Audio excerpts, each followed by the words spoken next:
வணக்கம் நண்பர்களே, நாம் இந்த பதிவில் என்ன பார்க்க போகிறோம் அப்படின்னா, இபிஎஃப்ஓ பங்களிப்பு வசூல் பட்டியலில் மேலும் 15 வங்கிகள் சேர்க்கப்பட்டுள்ளன. மொத்தம் 32 வங்கிகள் சரிபார்ப்பு பட்டியல் அப்படிங்கிற தலைப்பு தான் நம்ம இந்த பதிவில் பார்க்க போகிறோம். நீங்கள் நம்ம சேனலுக்கு இப்போ தான் புதுசாக வரீங்கன்னா நம்ம சேனலை மறக்காமல் சப்ஸ்கிரைப் பண்ணிக்கோங்க. வாங்க வீடியோக்குள்ள போகலாம். ஊழியர் வருங்கால வைப்பு நிதி அமைப்பு செவ்வாய் அன்று பங்களிப்புகளை சேகரிக்கும் பொருட்டு மேலும் 15 வங்கிகளை சேர்த்து அதன் எம்பேனல் செய்யப்பட்ட வங்கிகளின் வலையமைப்பை விரிவுபடுத்தியுள்ளதாக அறிவித்தது. இதன் மூலம் மொத்தம் எண்ணிக்கை 32ஆக உயர்ந்துள்ளது. தற்போதுள்ள 17 பட்டியலிடப்பட்ட வங்கிகள் கீழே உள்ளன.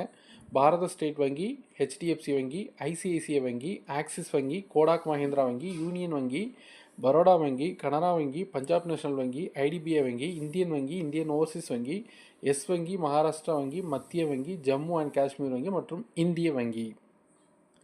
கீழே பட்டியலிடப்பட்டுள்ள 15 புதிய வங்கிகள்: HSBC வங்கி, ஸ்டாண்டர்ட் சார்ட்டர்ட் வங்கி, பெடரல் வங்கி, இண்டஸ்லேண்ட் வங்கி, கரூர் வைசியா வங்கி, RBL வங்கி, சவுத் இந்தியன் வங்கி, சிட்டி யூனியன் வங்கி, IDFC ஃபர்ஸ்ட் வங்கி, யூகோ வங்கி, கர்நாடக வங்கி, சிங்கப்பூர் மேம்பாட்டு வங்கி, தமிழ்நாடு மெர்கண்டைல் வங்கி மேம்பாட்டுடன் கடன் வங்கி மற்றும் பந்தன் வங்கி. தொழிலாளர் அமைச்சக அறிக்கையின்படி இபிஎஃப்ஓ ஏற்கனவே 17 வங்கிகளை பட்டியலிட்டுள்ளது. இதன் மூலம் மொத்தம் 32ஆக உயர்ந்துள்ளது. இது சட்டத்தால் உள்ளடக்கப்பட்ட முதலாளிகளால் மாதாந்திர பங்களிப்புகளை செலுத்துவதற்கு வசதியாகும். புதிதாக கையகப்படுத்தப்பட்ட 15 வங்கிகளில் கணக்கு வைத்திருக்கும் முதலாளிகள் இப்போது ஆண்டு சுமார் 12,000 கோடி நேரடி நியமனம் பெற நேரடி ஆணைகளை பெறுவார்கள்.